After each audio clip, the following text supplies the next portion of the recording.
उन लोगों को। प्रमेय देखो क्या क्या है, प्रमेय बड़ा अच्छा अच्छा सा प्रमेय है, जिन प्रमेय को हम लोग देखेंगे। 9.6 क्या है, एक वृत्त के केंद्र से समदूरस्थ जीवाएं लंबाई में समान होती हैं। जैसे एक वृत्त हो, देखो इधर एक वृत्त हो और उस वृत्त की समदूरस्थ जीवाएं, समदूरस्थ मान लो ये केंद्र है और एक जीवा यहाँ है, एक जीवा यहाँ है, और दोनों के बीच की दूरी मान लो ये O, ये M, ये N।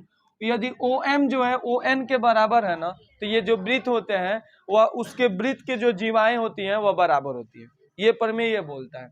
9.7 देखो क्या है, 9.7 में प्रमेय जो अगले एक्सरसाइज के लिए यूज होगा, एक चाप द्वारा केंद्र पर अंतरित कोण वृत्त के शेष भाग के किसी बिंदु पर अंतरित कोण का 2 गुना होता है। देखो एक वृत्त है, उसके चाप द्वारा, मान लो ये चाप है, इस चाप की बात हो रही है।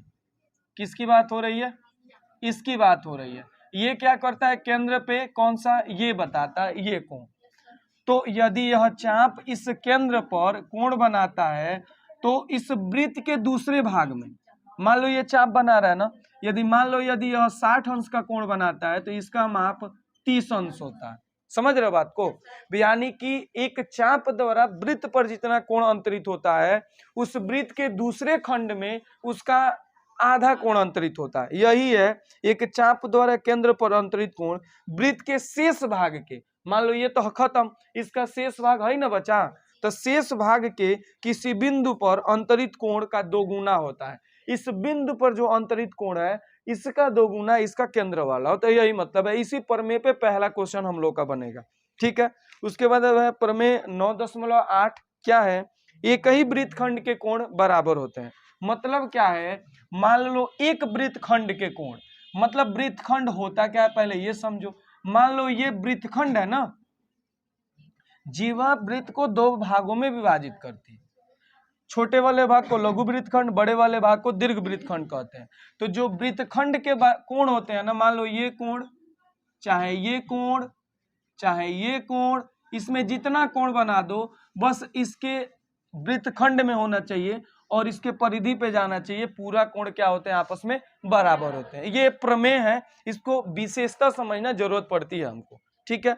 उसके बाद है 9.9, यदि 2 बिंदुओं को मिलाने वाला रेखाखंड उसको अंतरिष्ट करने वाले रेखा के एक ही ओर स्थित 2 अन्य बिंदुओं पर समान कोण अंतरित करे तो चारों बिंदुएं एक वृत्त पर स्थित होती हैं, तो वे चक्रीय चतुर्भुज होती हैं। देखो इसका मतलब स्पष्ट शब्द में, ऐसे आसान शब्दों में समझना, यदि एक वृत्त है और उस पे 4 रेखाएं, ऐसे 4 बिंदु हम लोग खींच के अब मिला दे तो वह चक्रीय चतुर्भुज बनाता है, ठीक है। चक्रीय चतुर्भुज की विशेषताएं अब आगे दी हुई हैं। क्या है चक्रीय चतुर्भुज? 9.8 10 में देख लो, 9.10 में कि चक्रीय चतुर्भुज के सम्मुख कोणों के प्रत्येक युग्म का योग 180 अंश होता है। यदि यह चक्रीय चतुर्भुज है तो इसका योग और इसका योग 180 अंश होगा और इसका योग इसके योग के 180 अंश के बराबर होंगे। यही है प्रश्न। दूसरा क्वेश्चन इसी प्रमेय पे हम लोग काम करेंगे, चक्रीय चतुर्भुज वाले पे, ठीक है। अब देखो उसके बाद 9.11 क्या है, यदि किसी चतुर्भुज के सम्मुख कोणों के एक युग्म का योग 180 अंश होता है तो वह चक्रीय चतुर्भुज होता है। उसका उल्टा, यदि ये दोनों 180 अंश के योग के हैं तो फिर कंफर्म बात है कि वह चक्रीय चतुर्भुज है। समझ रहे हो बात को? ये चीज है, इस तरह करके इसके प्रश्न हैं। इन प्रश्नों को अब हम लोग आगे 9.3 में देख रहे हैं प्रश्नावली में क्या है। चलो इसको पहले नोट करो। अब 9.3 प्रश्नावली इस चैप्टर का लास्ट प्रश्नावली, इसका पहला क्वेश्चन। और जितने प्रमेय हम लोग को अब इस वृत्त में पढ़ने थे ना, उतना हम लोगों ने 9th के सिलेबस तक पढ़ लिया, ठीक है। अब देखो इसके बाद पहला क्वेश्चन सबसे आसान क्वेश्चन है। अभी तक जितना बड़ा बड़ा क्वेश्चन पढ़ते थे ना, उससे सबसे आसान क्वेश्चन देखो क्या है। आकृति में केंद्र O वाले एक वृत्त पर 3 बिंदु A, B और C इस प्रकार हैं कि कोण BOC बराबर 30 अंश तथा AOB बराबर 60 अंश। यदि चाप ABC के अतिरिक्त बिंदु D एक बिंदु हो तो कोण ADC ज्ञात कीजिए। कौन सा बताना है? ADC। एक प्रमेय हम लोग सबसे पहले ही पढ़े हैं, क्या कि यदि किसी चाप द्वारा केंद्र पर अंतरित कोण दूसरे भाग में वृत्त पर अंतरित कोण के दूसरे भाग में अंतरित कोण का दोगुना होता है, यानी कि केंद्र वाला दोगुना होता है ना। देखो सबसे पहले इसको जोड़ देते हैं जो केंद्र पे बना है, क्योंकि ए बी सी चाप द्वारा केंद्र पर कोण बनाया है और इसी चाप द्वारा वृत्त के दूसरे भाग में डी पर कोण बना है ना। देखो सबसे पहले दिया है, क्या लिखेंगे, कोण बी ओ सी बराबर 30 अंश और कौन सा कोण ए ओ बी बराबर 60 अंश। ये दो बातें दी है ना। देखो ये समीकरण 1 बना लो, ये समीकरण 2 बना लो। रचना कुछ करना नहीं है, ज्ञात करना है। क्या ज्ञात करना है, देखना बात को, ज्ञात हमें करना है कोण ए डी सी बराबर कितना होगा, यही चीज ना। देखो उपपत्ति में हम लोग क्या करेंगे, देखो इधर समझना, इस दोनों को जोड़ दो, लिखना समीकरण 1 प्लस 2 से। देखो कोण बी ओ सी प्लस कोण ए ओ बी बराबर 30 अंश प्लस 60 अंश। देखो बी ओ सी और ए ओ बी दोनों को जोड़ेंगे तो क्या बनेगा, ए ओ सी बनेगा ना। कोण ए ओ सी बराबर 30 और 60 90 अंश। अब देखो इधर समझो, लिखेंगे पुनः तथा। देखो अब जो कोण ए ओ सी है वह किसके दुगुना है, तो इसके दुगुना है ना। तो देखो ए डी सी बराबर क्या होगा, समझना बात को, कोण ए डी सी बराबर 1/2 कोण ए ओ सी। देखो क्यों लिखे हैं इसको, प्रमेय का यूज करेंगे, लिखना चाप द्वारा केंद्र पर बना कोण शेष भाग में बने कोण का दोगुना होता है। तो देखो जब वह दोगुना होता है तो क्या करेंगे, आधा कर देंगे तो दोनों बराबर हो जाएंगे। अब देखो एडीसी जो है, कोण एडीसी जो है वह 1/2, अब एओसी क्या लाए हैं अभी 90 ना, तो 90, तो ये कितना हो जाएगा 45 अंश। तो कोण एडीसी बराबर 45 अंश। बस क्वेश्चन यहीं पे सॉल्व। दूसरा नंबर क्वेश्चन देखो क्या है, देखना इसके लिए चित्र हमें खुद बनाने पड़ेंगे, है ना बात सही। देखो क्या है, यदि किसी वृत्त की जीवा वृत्त की त्रिज्या के बराबर है। देखो क्या है, एक वृत्त की जो जीवा है ना, पहले एक काम करते हैं, वृत्त बनाते हैं। क्या है इसमें चित्र क्या है, इधर समझो, ये एक वृत्त है, ठीक है। जिस वृत्त में जो जीवा है ना वह त्रिज्या के बराबर है। मान लो ये जीवा है जो इस त्रिज्या, ऐसे इसको इस त्रिज्या के बराबर है, तो मान लो ये जितना है उतना ही त्रिज्या भी है, ठीक है। माप उप नहीं दिया है। जीवा द्वारा लघु चाप के किसी बिंदु पर अंतरित कोण ज्ञात कीजिए। अब देखो क्या है, जीवा द्वारा लघु चाप के किसी बिंदु पर अंतरित कोण ज्ञात कीजिए तथा दीर्घ चाप के किसी बिंदु पर अंतरित कोण ज्ञात कीजिए। अब देखो क्या है, इस जीवा द्वारा पहले इस लघु चाप पे एक कोण बनाना है, इस जीवा द्वारा एक दीर्घ चाप पे एक कोण बनाना है, ठीक है। एक काम करो, पहले इसको, इस झंझट को हटाओ, जो क्वेश्चन बोला वो करो। क्या करना है, देखो एक जीवा जो है त्रिज्या के बराबर है, उसमें एक लघु चाप, इस त्रिज्या के चाप द्वारा, देखो फिर से देखो, लघु चाप मतलब भाई लघु चाप है ना, ये लघु चाप है, ये क्या है दीर्घ चाप है। जब जीवा किसी वृत्त को दो भागों में बांटता है तो उसके भाग को लघु वृत्तखंड दीर्घ वृत्तखंड बोलते हैं, लेकिन उस चाप को लघु चाप और दीर्घ चाप कहते हैं।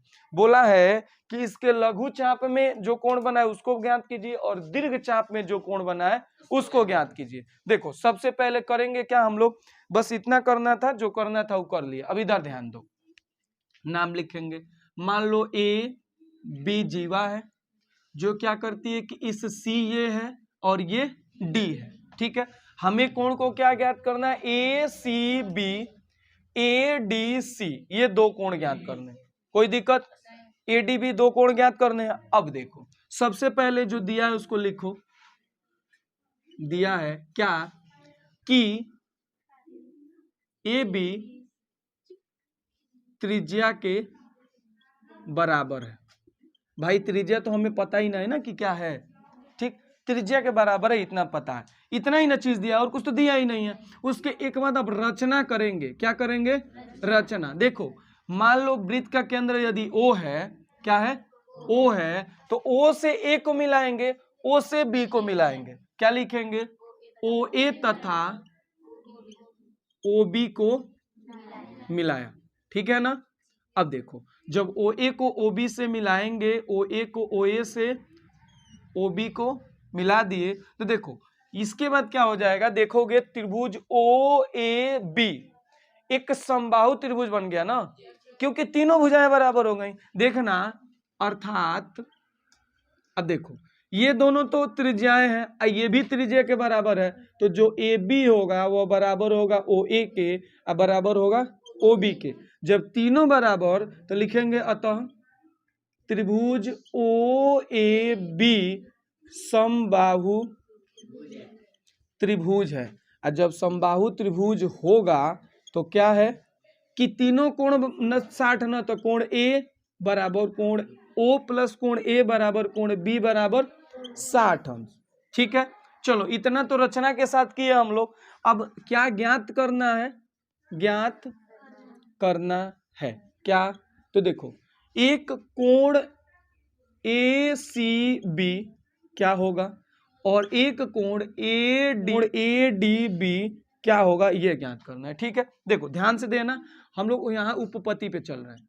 सबसे बड़ी बात, जब यह 60 का है, ये इसी चाप द्वारा बना है, तो ये 60 पे केंद्र का बन रहा है, तो ये 30 पे बनेगा ना, क्योंकि केंद्र पे जो कोण अंतरित होता है वह दूसरे खंड पे केंद्र अंतरित का 2 गुना होता है। तो लिखेंगे कोण ACB बराबर 1/2 कोण AOB। सेम टू सेम यही बात, चाप द्वारा केंद्र पर बना कोण शेष भाग में बने कोण का 2 गुना होता है।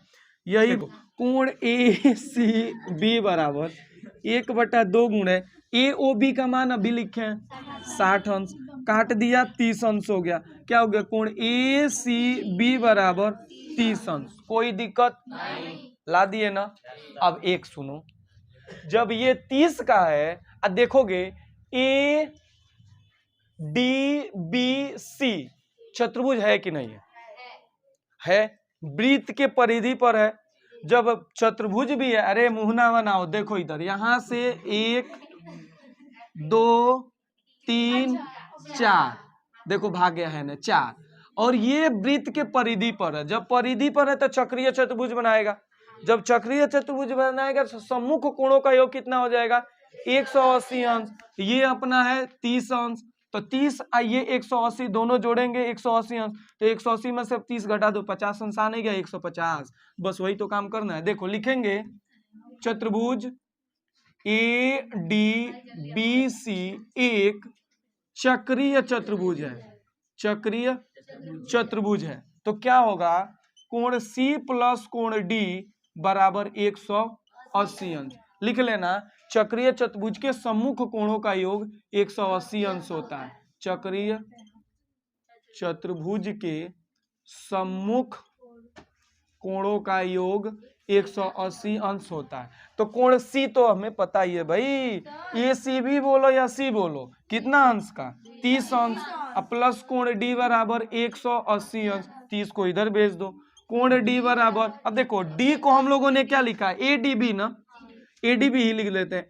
ADB बराबर 180 अंश माइनस 30 अंश, तो कोण ADB बराबर 150 अंश। बस कहानी यही खत्म, यही लाना भी था, खत्म।